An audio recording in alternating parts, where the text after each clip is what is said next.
Éric Coquerel. Bonjour. Bienvenue sur ce plateau. Vous êtes président de la France Insoumise de la Commission des Finances et député de Seine-Saint-Denis. Merci beaucoup d'avoir accepté notre invitation. Est-ce que vous, à la France Insoumise, vous irez lundi ? Écoutez, si l'idée c'est de négocier je ne sais quoi avec le Premier ministre, non, on n'ira pas. On n'est pas là pour essayer de jouer dans le scénario de M. Bayrou, qui est de négocier sur un coin de table quelques mesurettes, alors même qu'il a redit encore ce soir que le schéma global de son budget ne serait pas mis en question, c'est-à-dire de faire payer aux Français la note. Et cette note, c'est les recettes que l'État s'est amputées depuis 2017 en faveur des plus riches, qui nous coûtent 60 milliards d'euros par an. Mais donc vous n'êtes pas d'accord. Les Français qui le feront payer. Ce que vous dites, c'est que vous n'êtes pas d'accord sur le constat. Non, je suis d'accord sur de François Bayrou, qui dit quand même qu'il y a 44 milliards d'euros d'économies à faire. Oui, mais c'est important. 3300 milliards d'euros de dette. Oui, c'est ça, 3300 milliards sur 8 ans, d'accord ? C'est-à-dire le nombre d'années où on rembourse. Moi, je ne suis pas... Bon, en gros, ce que nous a encore fait...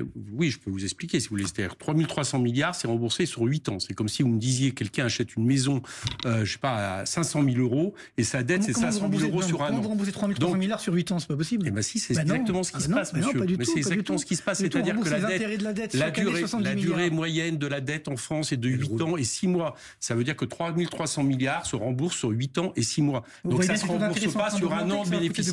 Alors attendez, ça c'est une autre question. Vous me posez, je vous réponds sur les 3300 milliards. Je vous réponds sur les taux d'intérêt, si vous voulez. Les taux d'intérêt en France, là, ont augmenté. Effectivement, pour cette année, ils vont être légèrement au-dessus de l'inflation, c'est-à-dire que ça va nous coûter de l'argent, ce qui n'était pas le cas en 2024. Ils reviennent, en gros, à des taux d'intérêt assez classiques par rapport à ça. Par exemple, et ce qu'il faut regarder au niveau de la charge de la dette, je le répète par rapport à ce qui est donné, c'est pas en volume, en valeur, c'est en pourcentage du PIB. Actuellement, elle est 2% du PIB.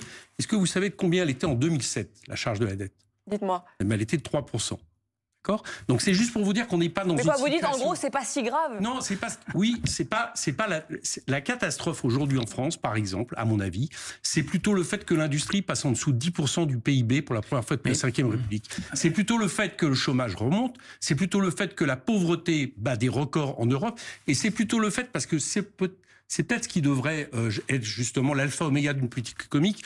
Si vous alliez demain interroger les Français qui cet été ont vécu la canicule, des inondations, des méga-feux, etc., et que vous leur disiez, est-ce que vous pensez réellement que le problème numéro 1 en France aujourd'hui qui est posé pour un budget, c'est la dette écologique, c'est-à-dire de façon à anticiper, freiner le dérèglement climatique, prévenir, avoir suffisamment de pompiers pour réagir, ou est-ce que vous pensez que c'est le fait que la dette soit à 3 ou à 3,1% ? Je vous assure qu'à mon avis, la réponse, demandez à Madame Masson-Delmotte, par exemple, ce qu'elle en pense sur les investissements qui seraient nécessaires, qui pour la première fois l'an dernier ont baissé. Vous savez que pour la première fois l'an dernier, les investissements publics, privés en matière écologique ont baissé et que la baisse du CO2 baisse. Moi, c'est ça qui m'inquiète particulièrement. C'est ça le sujet qu'il faudrait baisser.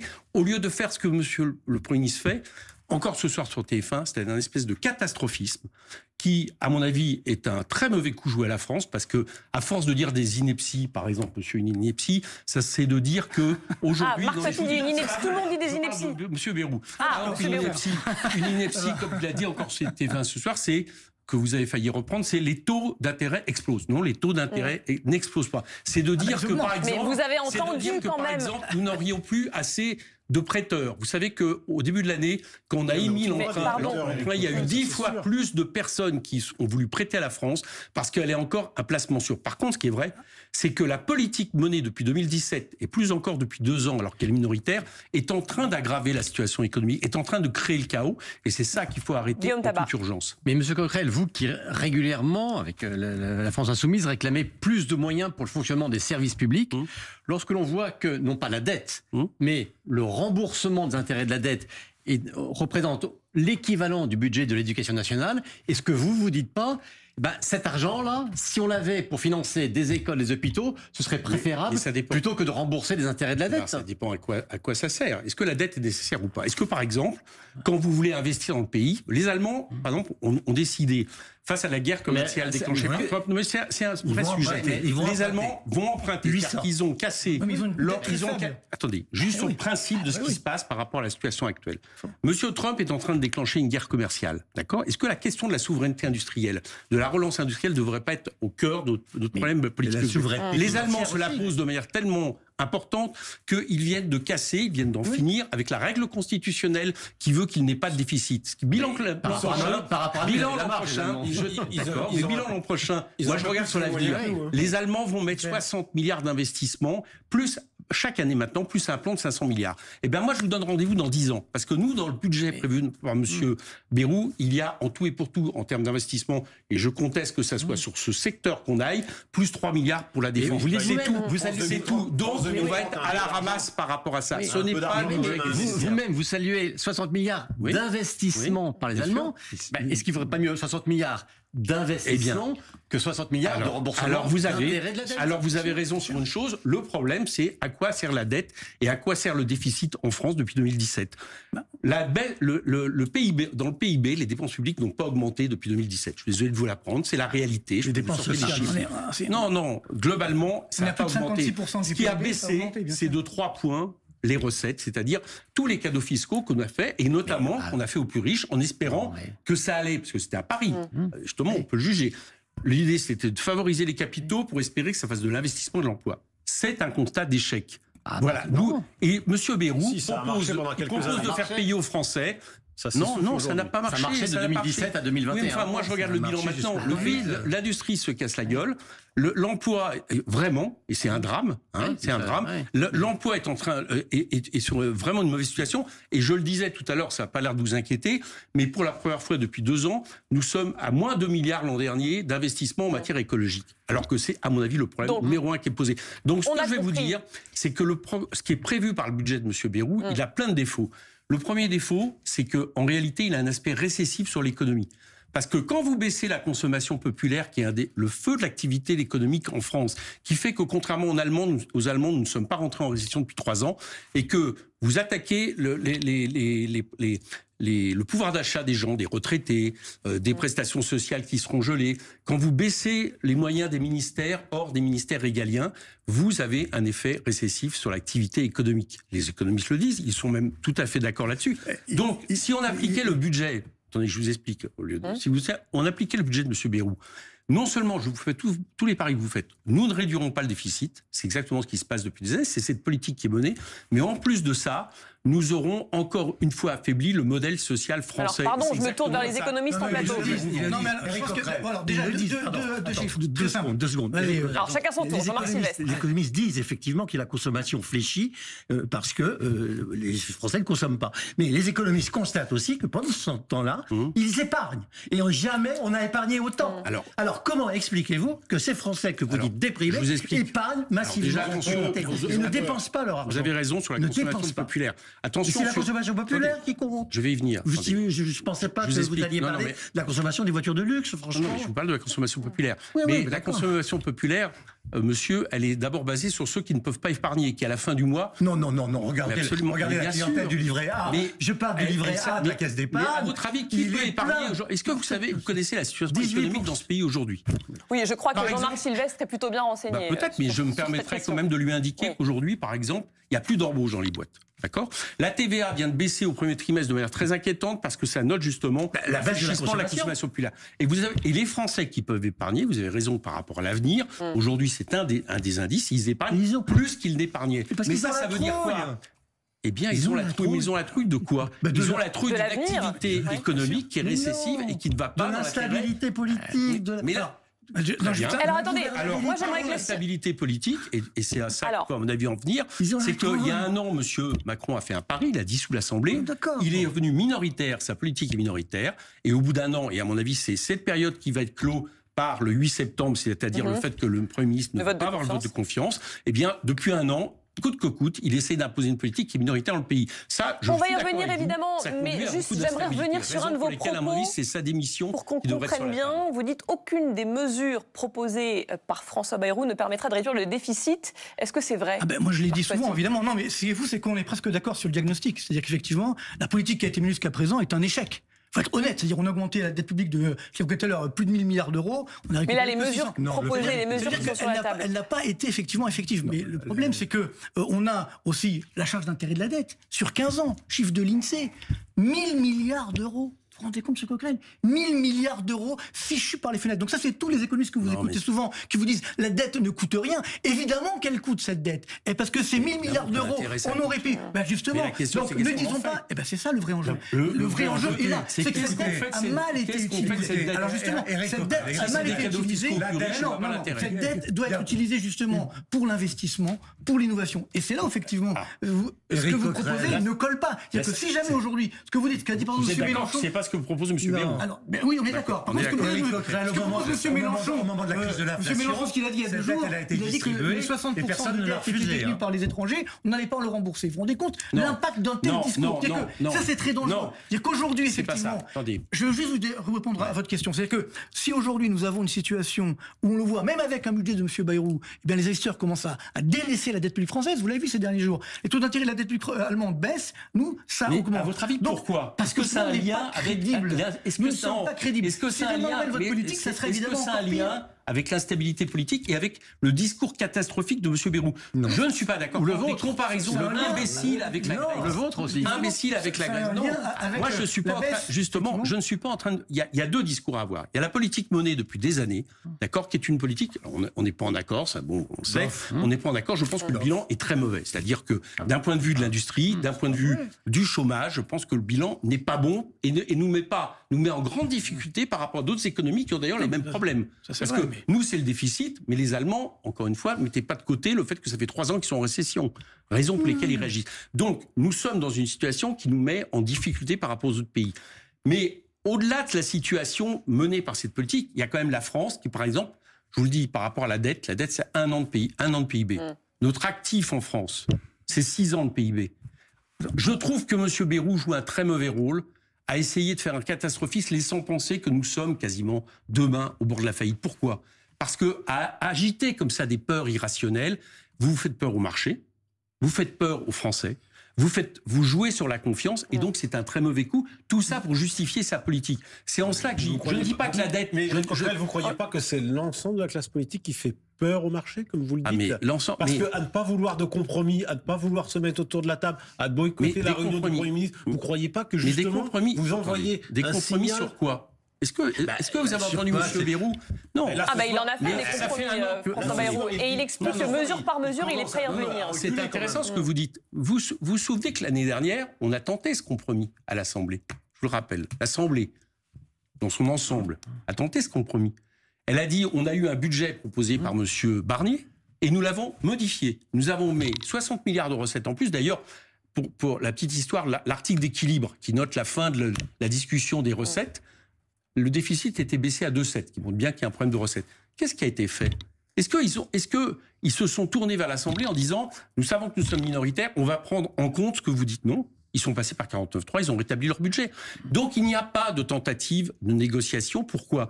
Parce que leur politique est celle qu'ils veulent continuer à mettre. C'est une politique qui doit faire compétitivité, qui continue à penser que pour essayer de sortir de la situation, il faut finalement arranger, on va dire, les plus hauts revenus du capital. Ce qu'a fait Mais est-ce que vous pensez que les Français qui nous regardent comprennent que vous n'essayez même pas de discuter avec François Bayrou, d'arranger la situation? On a parlé de cette crainte d'épargne en masse, les Français, ils ont peur. J'ai vu certains sondages sur le départ de M. Bayrou et maintenant la démission de M. Macron à 68%. Manifestement, ils comprennent assez qu'on arrête de négocier avec un pouvoir qui, il y a 1 an, a dissous, n'a absolument pas tenu compte des élections, continue à mettre en place une politique qui échoue à tout niveau.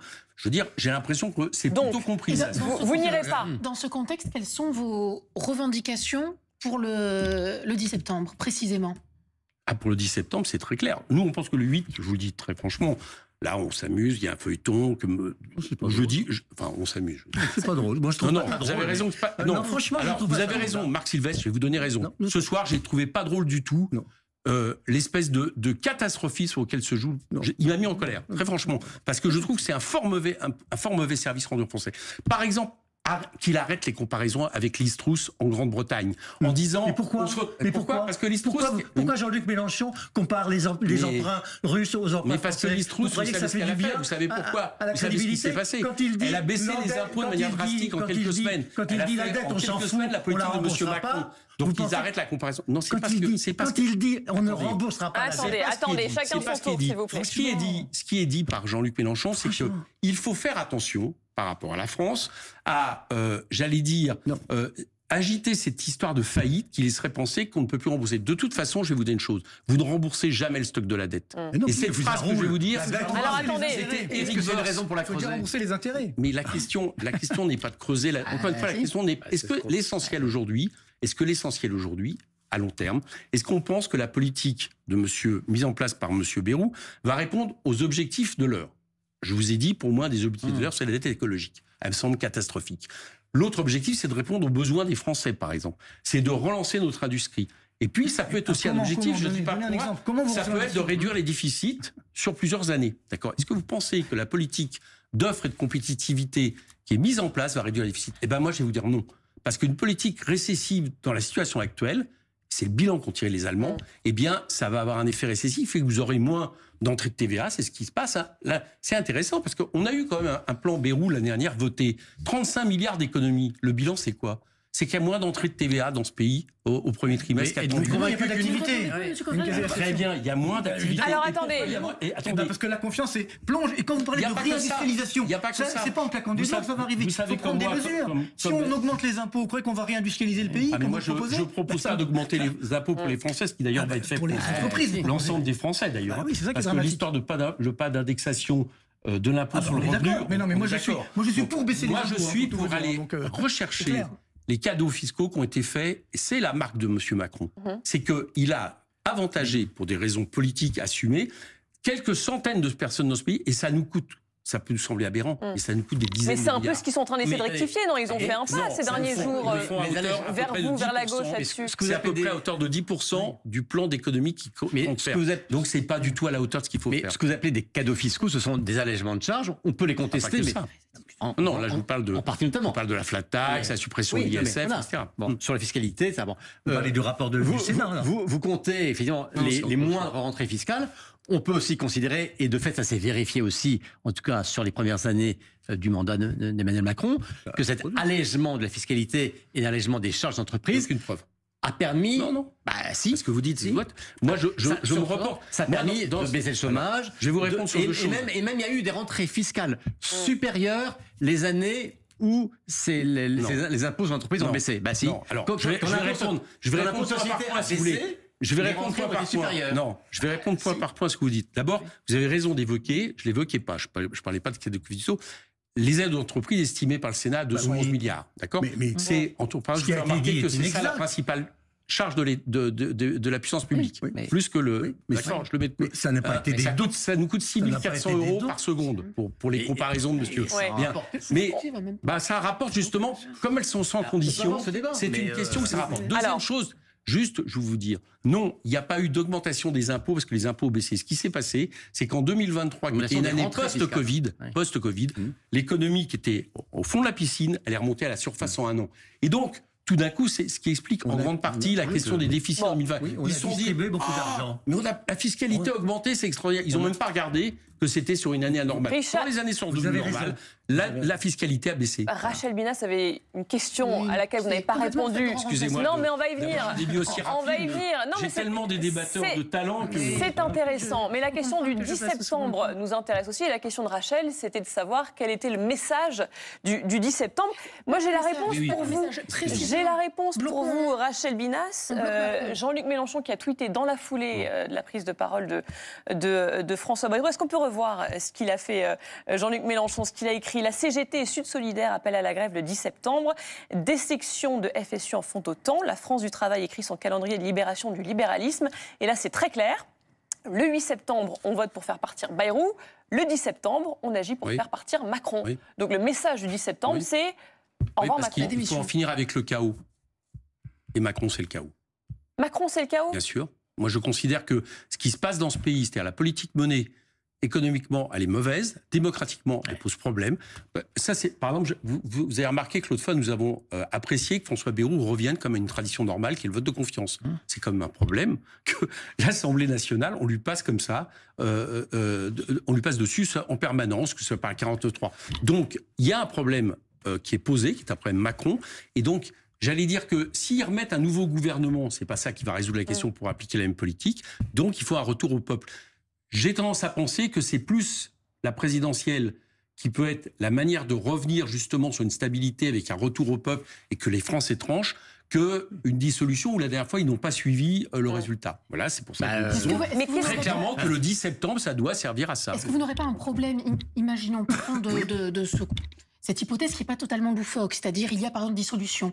Est-ce que vous ne pensez pas aussi qu'au sein même de votre formation politique, vous allez avoir un problème, pour reprendre votre expression, celle de l'unité qui est quelque chose qui compte. Vous avez remarqué que je parlais de démission, là, du président de la République. Avant la démission. Bah non, moi je parlais de la dissolution. J'ai tendance à penser on va poser une motion de destitution, pardon. J'ai tendance à penser que et j'ai remarqué d'ailleurs que Jean-François Copé en parle. Enfin, ça commence quand même à dire son idée. Il ne parle pas de destitution d'ailleurs, il parle de démission. L'hypothèse de la dissolution. L'hypothèse de la dissolution, si c'est ça qui est sur la table, comme je pense qu'il faut un retour au peuple, on le prendra. Et comme j'ai jamais peur j'allais dire du retour au peuple, eh bien on assumera pour essayer de faire en sorte que le programme que nous portons, parce que moi la question c'est le programme, c'est un problème de rupture qui est une alternative franche par rapport à ce qui est fait, soit majoritaire.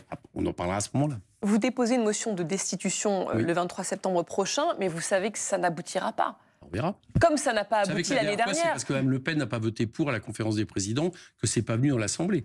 Là, j'ai quand même l'impression que, si vous voulez, ce que je regarde, il y a 68% des Français qui demandent la démission de M. Macron ce soir. C'est quand même beaucoup. C'est à prendre en compte. Mais en l'occurrence... C'est pas les sondages qui disent. C'est pas les sondages qui disent, mais puisqu'on nous parle sans arrêt des sondages, quand il y en a plusieurs qui disent à peu près la même chose, et puis dans la rue, vous le voyez. Il faut la majorité absolue des deux chambres. Vous ne l'aurez pas. C'est arithmétique. Mais écoutez, on verra bien ce qu'on enclenche. Mais à quoi ça sert de déposer une motion de destitution? C'est quoi la philosophie derrière? Et puis on nous disait à quoi sert la motion de... Par exemple, une des raisons pour lesquelles M. Bayrou va faire le vote de confiance, on sait, c'est qu'il y a eu l'appel au 10, mais il y a eu LFI qui a dit le 23 septembre, on pose une motion de censure. Les écolos ont dit on la vote, le PC a dit on la vote, le PS était hésitant, et le RN aussi, mais vraisemblablement ça se faisait. Donc il avance, et pourtant on nous disait mais ça va pas marcher. Vous voyez que ça a marché. Donc vous savez, les seules batailles qui sont perdues, c'est celles qui sont pas commencées. Moi, c'est une vieille règle que j'ai eue professionnellement, et en général ça marche. Et expliquez-nous en quoi le départ d'Emmanuel Macron arrangerait les choses, que le paysage politique est aussi, resterait aussi fragmenté. Mais parce qu'il faut un retour il faut trancher cette question.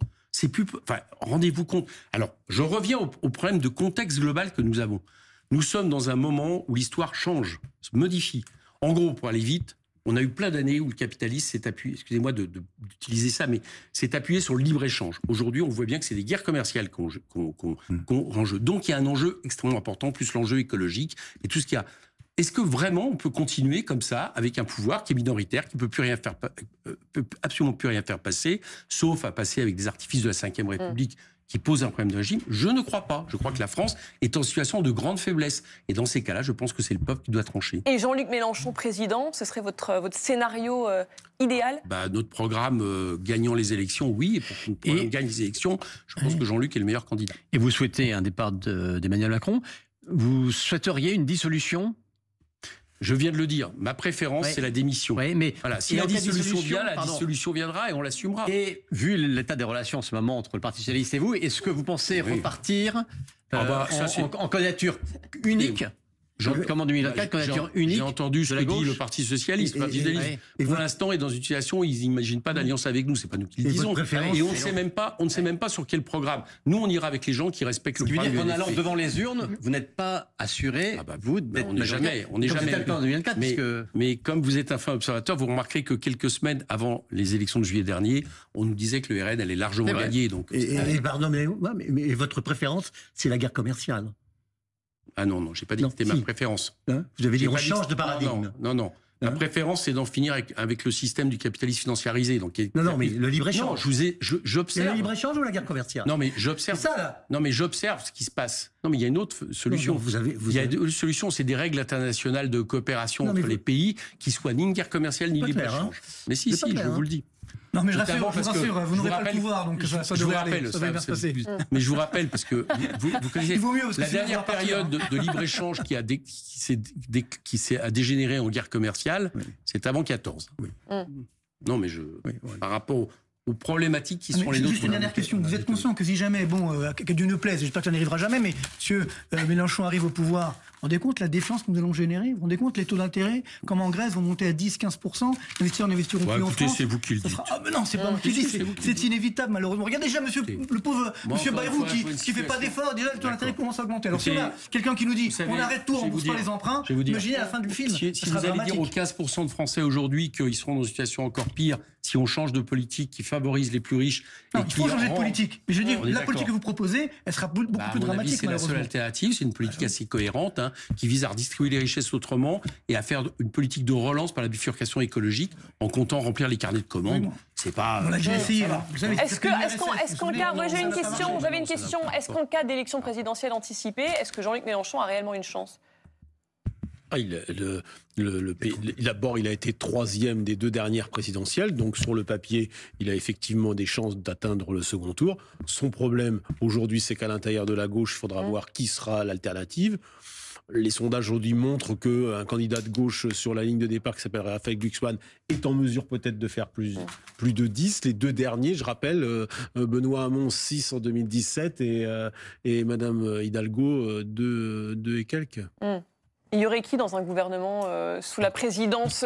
Non, mais projetons-nous un peu, puisque potentiellement c'est imminent. Pour l'instant, il faut faire en sorte Est-ce que le PS serait le bienvenu? Que tout ça avance. Et pour que tout ça avance, non seulement il y a le boulot que nous on fait à l'Assemblée, mais il y a la mobilisation sociale. Et c'est pour ça que j'appelle à beaucoup se mobiliser le 10. Ça me semble être aussi aujourd'hui l'objectif qu'on doit avoir. Parce que dans les situations qu'on décrit, comme la situation que vous décrivez, monsieur, comme quoi finalement on n'y arriverait pas, il y a aussi la question de ce que font les Français. Voilà. Quand les Français se mobilisent, ça peut changer. Et vous pensez que les Français vont se mobiliser malgré le vote de confiance et la chute possible de François Bayrou? Oui, parce que je pense qu'ils comprennent que ça ne s'arrête pas avec M. Bayrou. M. Bayrou est un fusible qui vient de sauter. Moi, je pense que c'est le dernier fusible de M. Macron. M. Macron pense peut-être qu'il aura un autre Premier ministre, mais à mon avis, ça aura la même finitude. Bon, mais vous citez en gros 2 tiers des Français qui veulent un départ d'Emmanuel Macron. Je ne suis pas sûr qu'il n'y ait pas 2 tiers des Français qui ne veulent surtout pas de Jean-Luc Mélenchon. Oui, mais enfin, pour l'instant, moi, je vous parle du pouvoir qui est en place. Voilà. On parlera de la suite quand on aura des élections. Il y a une question de Dominique qui nous écoute. Cette crise politique n'accentuera-t-elle pas la défiance des Français envers les politiques? C'est pas une inquiétude pour vous, ça? Je pense que c'est... Alors, c'est intéressant ce que vous dites, parce que je crois qu'il y a eu un grand engouement civique aux dernières élections en juillet. 70% des gens ont été votés. Et je pense que des gens comme M. Macron ont assez envie de dire aux Français, vous voyez, ça ne sert finalement à rien de voter, parce que quand vous votez, on n'en tient pas compte. Donc moi, je dis à votre auditeur que surtout, il ne part pas dans ce piège-là. C'est-à-dire qu'aujourd'hui, gouvernent, et c'est quand même assez paradoxal pour une démocratie, des gens qui ont été battus il y a 1 an, leur programme a été battu, et vaille que vaille, ils nous expliquent que c'est la seule solution. C'est ça qui, j'allais dire, décrédibilise la démocratie et la République. Et moi, comme je suis républicain, ça me pose problème. Alors, il y a l'option de la démission d'Emmanuel Macron. Ce que vous souhaitez, on l'a bien compris. Il y a la possibilité de la dissolution. Là-dessus, vous n'êtes pas trop pour. Et il y a une 3e possibilité, Samy Sfaxi nous a rejoint, c'est qu'Emmanuel Macron choisisse tout simplement de nommer un nouveau Premier ministre. Il y a une liste, en tout cas, des noms qui circulent, Samy, de premiers ministrables possibles. C'est ça. Vous vous êtes renseigné. J'ai appelé cette chronique les prétendants de la villa des cœurs brisés de Matignon. Parce que c'est vrai qu'il y a toujours des déçus. C'est à chaque fois le même scénario. Alors on retrouve, c'est vrai, souvent les mêmes noms. On vous a préparé une petite liste. En tête, Sébastien Lecornu, bien sûr. En tête, l'actuel ministre des Armées. Fidèle parmi les fidèles d'Emmanuel Macron. Il est quand même au gouvernement. Imaginez bien depuis 2017, depuis le début de l'ère Macron. Catherine Vautrin également, alors elle était à un perron, à une marche du perron près en 2022 pour accéder à Matignon. Ça s'est pas fait à la dernière minute et Emmanuel Macron a particulièrement d'ailleurs apprécié sa gestion du projet de loi sur la fin de vie et c'est pas Bruno Jeudi qui va me contredire là-dessus. Gérald Darmanin, le garde des Sceaux, qui est également en très bonne position. Il était à Brégançon cet été aux côtés du chef de l'État. Le nom de Bernard Cazeneuve aussi circule pour satisfaire les socialistes. Éric Coquerel, on y croit moyen évidemment à ce nom de Bernard. Non, c'est pas une option ça pour vous, Bernard Cazeneuve, qui mettrait un peu tout le monde d'accord. Là, je dis aux socialistes que si il rentrait dans je ne sais quelle coalition pour continuer à appliquer la politique de M. Macron, là, je crois que ça réglerait toute chose à l'avenir. Et je pense que ça serait une faute terrible. Je crois qu'il ne faut pas de troisième gouvernement. Il ne faut pas un nouveau gouvernement qui prolonge le macronisme. Le message est passé. Et on termine peut-être par une surprise, Éric Coquerel. Bruno Retailleau, le ministre de l'Intérieur, est-ce qu'il aurait en tout cas à gagner à être Premier ministre? J'aime bien l'expression de notre chef de service du service politique de BFM TV qui disait, Marie Chantray, eh bien ce serait peut-être le baiser de la mort d'Emmanuel Macron, hein, puisqu'il serait un peu grillé pour la présidentielle, du coup Bruno Retailleau. Mais c'est vrai que selon nos informations, ça devrait aller très vite. Donc la journée du 8 septembre va être très intense. La liste est plus longue que ça. Oui. Famille, hein. Ah, alors c'est quoi les autres noms? C'est quoi les autres noms, Bruno Jeudi? Yves Tréhard a donné celui de Jean Castex, hein, qui est. Ah oui, alors Jean Castex, tiens, ça on en a pas, Il a donné à la toute fin de l'émission, dans les toutes dernières secondes, on n'a pas eu le temps d'en parler, mais Jean Castex pourrait faire son grand retour. C'est une possibilité. Il y a eu d'autres noms qu'on circulé. Je pense qu'il y a des noms aussi de la société civile. Pierre Moscovici, par exemple. Thierry Breton, par exemple. Éric Lombard, par exemple. Non, il y a du monde sur le marché. Il y a du monde, mais alors qui? Moi, j'ajouterais Christine Lagarde. Christine Lagarde, éventuellement, je ne suis pas sûr qu'elle accepte de quitter le poste qu'elle a actuellement. Christine Lagarde, à qui on demande régulièrement d'être Première ministre, et elle a toujours refusé. Je pense que le 8 septembre, quand les oppositions, M. Coquerel l'a confirmé à l'instant, en tout cas pour LFI, auront voté pour la chute de M. Bayrou, je pense que la préoccupation, et même elle va commencer avant, de M. Macron, c'est d'envoyer un signal vers les marchés et donc de rassurer. Oui, mais pour quelle politique? C'est ça le problème. C'est-à-dire que si effectivement on a une xème personne finalement qui n'a pas de majorité à l'Assemblée nationale, donc qui ne pourra pas faire forcément de compromis, ça paraît peu crédible. Donc on est quand même dans un corner. Ah oui, moi je pense qu'on est dans un corner. Et moi je pense malheureusement la solution sera certainement peut-être parce que si on dissout l'Assemblée et qu'après M. Macron démissionne, ben, on ne pourra pas refaire encore une autre dissolution avant un an. Peut-être que la solution c'est peut-être qu'effectivement M. Macron. On a vu des personnalités civiles comme Raymond Barre, rentrer le tout ministre politique. J'ai un petit message de Raquel Garrido qui vous est adressé, Éric Coquerel. Elle me dit la chose suivante. Les 6 organisations du Front Populaire 2027 se disent prêtes à gouverner. Pourquoi Éric Coquerel n'envisage pas de gouvernement du NFP? Si j'ai bien compris de ce qui ressort de leur communiqué, on ne sait pas très bien si c'est avec nous, sans nous. On ne sait pas très bien sur quel programme. Donc ils se mettent d'accord déjà là-dessus avant de s'adresser à nous. Parce que pour l'instant, ce n'est pas très clair. Hein. Là-dessus, c'est le cas, Bruno Jeudi. Il n'y a pas de... La France Insoumise n'est pas tout à fait la bienvenue. En tous les cas, entre Madame Garrido et la France Insoumise, non, ça va pas très très bien, puisque elle avait été candidate sans l'investiture de son ancien parti. Mais c'est vrai que la France Insoumise aujourd'hui à l'intérieur de la gauche, à la fois est dans une place centrale parce que c'est la principale force sur le papier et dans les urnes, et en même temps Jean-Luc Mélenchon est très contesté et par le Parti communiste français et par le Parti socialiste. Les écologistes étant un peu divisés sur cette question. Mais cette division, elle est à cause de qui? Est-ce qu'elle est pas à cause de vous aussi? J'entends bien tout ce que vous dites. Alors déjà, une première chose... Bon, elle me réécrit, elle dit qu'il faut être tous ensemble, Raquel Garrido. Encore une fois, je dis... Avec Emmanuel Macron. J'entends depuis un certain temps, c'est plutôt nos ex-partenaires, notamment je pense au Parti Socialiste, qui excluent l'idée que LFI soit dans une union, et ils l'excluent pour une bonne raison. J'en reviens toujours à la question du programme, pour moi. C'est qu'aujourd'hui, il faut leur poser la question, est-ce qu'ils sont toujours fidèles au programme du NFP qui avait une certaine logique de rupture? Moi, je pense que la question, il faut qu'ils la résolvent avant ça. Mais au-delà de ça, sur, en gros, nos difficultés, moi, je trouve que pour un mouvement qui, à la rentrée, explique qu'il veut déposer une motion de censure le 23 septembre, qu'il appuie le 10 septembre, etc., et que le résultat, c'est quand même le vote de confiance auquel est contraint M. Bayrou, le moins qu'on puisse dire, c'est qu'on marque quand même le moment. Je vous accorde que Jean-Luc Mélenchon, avec sa rentrée très tôt, a mis une pression. Je pense peut-être d'ailleurs que ça a provoqué cette faute de temps de François Bayrou. J'ai le sentiment que la pression que vous mettez sur le 10 de manière surprenante, puisque vous vous associez à ce mouvement, on va pas revenir sur le mouvement dont on pourrait... sur la nature, ou la source. Vous voyez que ce qui sort, il n'y a pas d'ambiguïté. Si on analyse en termes de François Bayrou a finalement cherché à anticiper ce mouvement. Et quelque part, Jean-Luc Mélenchon a mis une grosse pression. Parce qu'il y a une pression qui a été organisée, on n'y est pas pour rien quand même. Oui, mais je vous accorde ce point-là. Merci beaucoup, Éric Coquerel, d'être venu sur notre plateau. On accueille notre autre invité, Brice Hortefeux, ancien ministre de l'Intérieur. Merci d'être avec nous. Vous pouvez y aller. Je peux y aller en direct. Merci. Bonne soirée. Au revoir. Tiens, on va vous soumettre la même liste qu'on vient de soumettre.